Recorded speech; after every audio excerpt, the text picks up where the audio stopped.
Bienvenue dans ce nouveau thème de la série de vidéos de Que vivent nos relations TV que je vais mettre sur le site être-humain.net. Il y a plein d'autres vidéos du même genre si celle-ci n'est pas dans le thème qui peut-être est le plus important ou le plus intéressant pour vous. Le thème c'est l'altérité. J'avais promis de faire une deuxième vidéo pour rentrer dans les détails de la mémoire. Donc l'altérité, c'est très simple. Ce que j'appelle l'altérité, c'est la conscience que l'autre est vraiment différent de moi. Ça a l'air évident, dit comme ça a l'air un peu inutile.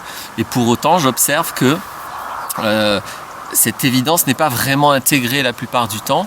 Et du coup, des tas de phénomènes relationnels vont manifester que j'ai tendance à projeter ce que je suis, mon fonctionnement, ma manière d'avoir des intentions qui va produire des réactions ou qui va produire des décisions, qui va produire des actes. Je vais projeter tout ça sur les autres. Ce qui manifeste que j'ai pas compris que l'autre est différent. C'est-à-dire que l'autre peut avoir des décisions ou des actions pour des intentions, par exemple, différentes des miennes, si j'avais les mêmes actions ou les mêmes décisions. Je ne vais pas re-rentrer dans tous les détails de l'altérité, vous allez voir la vidéo précédente sur l'altérité. Ce que je disais, c'est que dans la vidéo précédente, c'est qu'il y a un aspect crucial dans le fait que nous soyons tous très différents et que nous abordions la vie tous d'une manière très différente. Et c'est la mémorisation. Nous avons tous une mémorisation très différente. Alors la mémorisation est absolument cruciale, c'est essentiel, parce que par exemple, ce que j'ai dit il y a 10 secondes, et même il y a 2 secondes, maintenant c'est de la mémoire pour vous. Ça n'existe plus dans le réel, ça n'existe plus que dans votre mémoire. Et selon ce que vous avez mémorisé, et que cette autre personne là-bas a mémorisé autre chose, et cette autre personne là-bas a encore mémorisé autre chose, bah forcément, à la limite, ce que j'ai dit, il y a un joli oiseau dans le ciel, forcément, ce que j'ai dit, bah ça va pas du tout être la même chose en fait. Moi, je n'ai dit qu'une chose, mais selon comment ça va être mémorisé, en fait, c'est comme si j'avais dit 5, 6, 10 choses. Donc ça fait partie de l'altérité que la conscience de ça. Et quand moi j'ai réalisé, donc c'était par de la pratique, par des exercices où on était en groupe, j'ai réalisé à quel point nous étions différents, ne serait-ce que sur la mémorisation, et les conséquences de ça, ça m'a beaucoup aidé à prendre conscience de l'altérité, à me calmer avec les projections que je peux faire sur le fonctionnement des autres, et puis du coup à être beaucoup plus ouvert et beaucoup plus cool aussi sur les différences que je vois, parce que toutes les idées que je peux avoir à ce sujet, elles seront forcément plus décalées, plus fausses que si je prends la peine de poser des questions, de m'intéresser, de m'ouvrir, je peux même dire d'aimer l'autre. Du coup je vais pouvoir récupérer des vraies informations au lieu de projeter des raccourcis comme ça par rapport à des fonctionnements que je connais, qui sont les miens, ou éventuellement ceux de proches de moi, alors que peut-être que cette personne-là, elle a un fonctionnement très différent. Donc c'est quoi les différences de mémorisation ? Alors, donc nous mémorisons tous par rapport à notre champ perceptif. Donc notre champ perceptif, c'est 5 sensations. Donc je parle bien des sensations, hein. Donc la vision, l'ouïe, l'odorat, le goût et le kinesthésique. Je vais y revenir après sur le kinesthésique quand je vais parler un peu de la mémorisation, voilà, par ça. Et donc nous avons tous des préférences par rapport à ces 5 sens dans notre manière de mémoriser. Ça veut dire qu'il y a des personnes qui vont mémoriser surtout le visuel, des personnes qui vont surtout mémoriser l'auditif, des personnes qui vont surtout mémoriser le kinesthésique. Je pense que c'est minime les personnes qui ont une préférence sur l'odorat et le goût, surtout le goût. Le goût, en fait, c'est un sens assez pauvre. C'est surtout l'odorat qu'on a aussi au fond de la gorge, hein, qui nuance. Mais le goût, c'est juste sucré, amer, acide et salé. Il y en a qui disent le goût de la viande aussi maintenant, je sais pas si c'est réel ça, je vois pas trop la différence. Mais donc, sinon toutes les nuances entre une fraise et une pêche, c'est l'odorat qui va faire la différence. Quelqu'un qui a perdu l'odorat, j'ai déjà rencontré des personnes qui à un moment donné, il peut y avoir des problèmes ou des médicaments qui qu'on perde l'odorat, elles font plus la différence entre une pêche et une fraise. Elles font la différence entre une fraise et un morceau de lardon, mais pas entre une fraise et une pêche ou une cerise. Donc c'est un détail. Donc les trois types de mémorisation les plus répandus, c'est la plus répandue, c'est la visuelle. Et puis après, kinesthésique, auditif, je n'ai pas de statistiques sur, etc. Donc évidemment, quelqu'un qui va mémoriser sur tout ce qu'il voit va avoir une expérience humaine très très différente de celui qui va surtout mémoriser ce qu'il entend et celui qui va mémoriser son kinesthésique. Alors c'est quoi le kinesthésique? Donc communément, on parle du sens du toucher. Et j'aime pas du tout cette façon de parler du toucher, de ce sens, parce que c'est comme si ça se réduisait aux mains, là. C'est avec les mains qu'on touche, hein. Et le sens du toucher, c'est absolument pas seulement les mains. Oui, le toucher des mains, ça en fait partie, mais en fait, c'est la sensibilité du corps en entier qui font partie du kinesthésique, donc les talons, le cuir chevelu, les cuisses, tout le corps, et l'intérieur du corps aussi. C'est par le kinesthésique que, par exemple, vous êtes conscient d'avoir faim ou d'avoir envie d'aller aux toilettes. Ou si une émotion vient avoir une empreinte sensorielle, si vous commencez à avoir l'estomac qui se noue, la gorge, etc. Ça, c'est par le biais du kinesthésique, du sens kinesthésique, que vous êtes informé. Donc les personnes qui mémorisent par le biais kinesthésique, par exemple c'est mon cas, de manière préférentielle, encore une fois, nous mémorisons tous à peu près les 5 sens, hein. Mais la préférence de mémorisation va changer beaucoup de choses.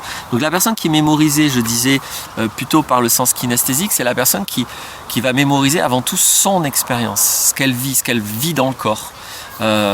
Et bien plus que ce qu'elle voit ou ce qu'elle entend. Donc c'est une façon de mémoriser la vie beaucoup plus intérieure. La personne qui va mémoriser le visuel, c'est surtout ce qu'elle voit qui va être retenu. Donc si quelqu'un qui est très visuel, vous parlez, ça va être beaucoup moins efficace. À l'inverse, si quelqu'un qui est très auditif, vous dessinez, vous montrez des images, vous montrez des tableaux, des diagrammes, ça va être un peu moins efficace pour transmettre quelque chose. Donc vous avez compris, voilà, la personne plutôt auditive, elle va enregistrer ce qu'elle entend, et visuelle, etc. Donc ça, c'est les premières grosses différences. Vraiment essayer d'imaginer, c'est-à-dire que si vous mettez 3 personnes avec ces 3 champs perceptifs préférentiels au niveau de la mémorisation devant une situation, en fait vous avez 3 situations. Ça n'a rien à voir de mémoriser dans la vie ce qu'on voit, ou de mémoriser ce qu'on entend, ou de mémoriser ce qu'on ressent, ce qu'on vit comme expérience intérieure, ou superficielle de la peau, quoi.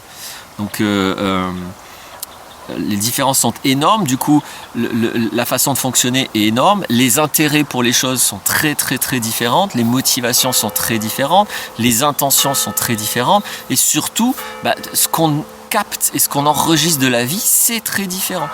Donc évidemment que la personne très kinesthésique va louper intégralement ce que la personne très visuelle aura vu, et inversement, la personne très visuelle va louper intégralement ce que la personne kinesthésique aura vécu. Donc surtout que le kinesthésique, il est encore plus subjectif du coup comme expérience. Ça, c'est les premières divergences au niveau de la mémoire. Et un autre aspect encore qui vient s'ajouter, c'est que nous mémorisons soit de manière analogique, soit de manière digitale. Alors qu'est-ce que ça veut dire? Donc, vous savez, c'est un petit peu comme les disques ou les CD, hein. Donc les disques, il y a en fait un rayon avec les ondes physiques que prennent les sons. Et les CD, c'est 0,1, c'est 0,01, donc c'est digital parce que c'est des digits, c'est des symboles qui représentent des données réelles. Mais c'est que de la représentation. Donc, par exemple, pour le visuel, donc il y a des personnes qui, dans la mémorisation du visuel, peu importe si elle est préférentielle ou pas, donc c'est les prioritaires aussi, je pourrais dire, ou même prépondérantes, peu importe ça, elles vont soit mémoriser vraiment les images comme des photos. On appelle ça la mémoire photographique. Donc souvent les personnes qui ont une mémoire photographique, c'est les premiers des classes, hein, ils ont des pompes intégrées en fait. Donc c'est sûr qu'ils réussissent tous les examens, parce que c'est comme s'ils mémorisent les personnes qui ont des très très bonnes mémoires photographiques. Vraiment, moi j'en ai rencontré, c'est impressionnant. C'est vraiment des photos stockées dans la tête, quoi.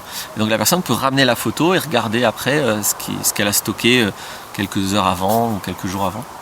Donc ça c'est analogique. On stocke l'image directement dans la mémoire et on a une capacité à se souvenir en regardant l'image, avec plus ou moins de détails, plus ou moins de finesse, plus ou moins de fidélité, etc. Digital, ça va être quelqu'un qui, moi par exemple, mon mode visuel est assez digital, donc moi quand je regarde en fait, dans ma mémoire, j'entends, hein, pas quand je regarde avec mes yeux, quand je regarde dans ma mémoire, c'est plutôt donc des tableaux, des organigrammes, des listes, j'ai beaucoup, par exemple, je suis incapable de voir là dans ma tête le visage de ma mère. Ça marche pas. Je peux pas visualiser le visage de ma mère. Ça marche pas. Je sais que pour plein de gens, j'ai mis du temps à comprendre que pour plein de gens, c'est très facile, c'est même évident. Moi, ma mémoire visuelle est assez pauvre, donc ça, je sais pas faire, par exemple. Mais je sais que je peux utiliser ma mémoire visuelle pour des aspects digitales. Donc, j'organise visuellement des choses, des symboles, etc. C'est pareil avec la mémoire auditive. Je vais revenir un peu sur le digital. Du coup, j'enregistre aussi des données en fait. C'est-à-dire que si j'ai été attentif à ce que j'ai vu, je me souviens. Mais par exemple, si je passe la journée avec quelqu'un, j'ai pas été attentif par exemple à la couleur de son pull, si après je ferme les yeux et j'essaie de me souvenir dans l'instant quelle était la couleur du pull de la personne, je peux pas savoir. Parce que je peux pas revoir ce qui s'est passé même il y a 10 secondes. Donc les personnes qui ont un petit peu de mémoire visuelle analogique peuvent faire ça très facilement. Ils peuvent dire oui, ton pull il est vert. Donc le digital va enregistrer les données. Si par contre dans la journée j'ai mémorisé que le pull était vert, j'ai été attentif à ça, donc j'ai bien enregistré la donnée visuelle que le pull est vert. Voilà. Donc ça c'est pas analogique, c'est digital. Pareil avec donc l'auditif. La personne qui enregistre de manière analogique va vraiment réentendre, a une possibilité de réentendre ce qui s'est passé, vraiment comme si c'est un enregistrement. Ça c'est analogique. Digital, c'est la personne qui va mémoriser les données qu'elle a entendues. Elle va mémoriser, si elle est de préférence auditive, la personne va mémoriser ce qu'elle a entendu, va le mémoriser très très bien, va avoir une très bonne mémoire de ce qui a été dit, mais pas forcément le réentendant. Vraiment simplement en se souvenant des détails, des données. Donc c'est comme un ordinateur, c'est enregistrer des données, des informations, etc., etc. Donc le kinesthésique, pareil. La personne qui mémorise en kinesthésique de manière analogique va comme revivre le contact ou le vécu intérieur. Quand elle se souvient, ça revient. Mais en digital, ou en digital, là par contre la donnée va être une information. Voilà. Bon, j'espère que j'ai été clair. Donc du coup vous voyez bien que ça fait beaucoup de possibilités différentes. En tout il y a 3, même on pourrait dire 5, hein. J'ai pas trop parlé de l'auditif, de l'odorat et du goût, mais c'est mémorisé aussi, et puis c'est pareil, ça peut être analogique ou digital. Donc ça fait beaucoup de variétés possibles dans l'humanité. Surtout qu'il va y avoir des nuances. Il y a des personnes, elles vont être, je dis n'importe quoi, hein, mais 50-50 visuel, auditif. Il y a des personnes qui vont être 80% auditive, 20% visuel. Donc les variations sont énormes. Et j'espère que... Mettez-vous à la place. D'abord, regardez-vous comment vous mémorisez finalement. La plupart des gens ne savent pas en fait. Et ils pensent que les autres font pareil. Donc des fois ils comprennent pas, ils disent mais attends, c'est débile ou quoi, il a pas entendu ce qui a été dit. Là je sais pas si vous entendez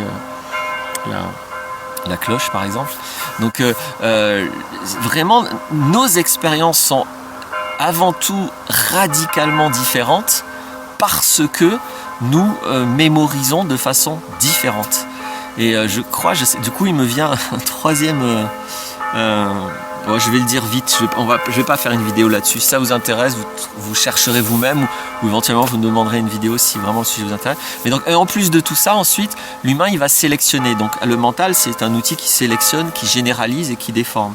Et donc les manières de sélectionner ce que j'ai vécu et ce que je mémorise sont aussi très différentes. Il y a des gens qui vont sélectionner le détail, des gens qui vont sélectionner le global, il y a des gens qui vont sélectionner les choses qui leur posent problème, les autres qui vont sélectionner les choses qui leur plaisent, les gens qui vont sélectionner les différences, les gens qui vont sélectionner ce qui est similaire, etc. Donc il y a plein de filtres de sélection possibles qui viennent encore rajouter des différences. Donc imaginez cet ensemble qui est, j'ai pas fait de calcul, hein, mais c'est des milliers de possibilités différentes de façon de vivre une même expérience. Donc évidemment que regardez-vous comment vous mémorisez les choses, imaginez bien que quelqu'un qui les mémorise de manière totalement autre ne va pas faire la même expérience, c'est pas possible. Donc c'est la première différence entre les humains par rapport à cette notion d'altérité, que les autres sont différents. Il y a une biodiversité colossale. Nous vivons tous des expériences très différentes. Et là, je ne parle que de la perception. Donc du fait de recevoir la vie, d'être présent à la vie, de vivre quelque chose, eh bien c'est excessivement différent selon les individus. Et comme notre communication peut être assez pauvre, si on ne met pas beaucoup d'attention à ça, je pense qu'on ne se rend pas compte de ce phénomène. Donc c'est pour ça que je voulais en parler. C'est intéressant aussi, si à un moment donné vous avez des conflits, des difficultés avec quelqu'un, vous aimez les fous ce mec, ou qu'est-ce qu'il raconte, intéressez-vous de voir un petit peu vos différences déjà de mémorisation, parce que ça peut être intéressant. Peut-être vous donner beaucoup d'explications sur non, il n'est pas fou, c'est qu'il vit la vie autrement. Il vit vraiment la vie autrement. Il mémorise autrement. Et donc, ce qui est arrivé il y a 2 secondes, pour lui et pour vous, ça n'a strictement aucun rapport. C'est pas la même vie. Pas du tout. Voilà. Il n'y a pas une bête qui m'est venue dessus. Je pense que j'ai dit l'essentiel sur la mémorisation. N'hésitez pas, hein, on peut toujours mettre des commentaires sous YouTube si vous avez des questions, etc. Voilà, tiens, c'est la fin, puisque il y a mon téléphone qui m'informe de ça. Au revoir.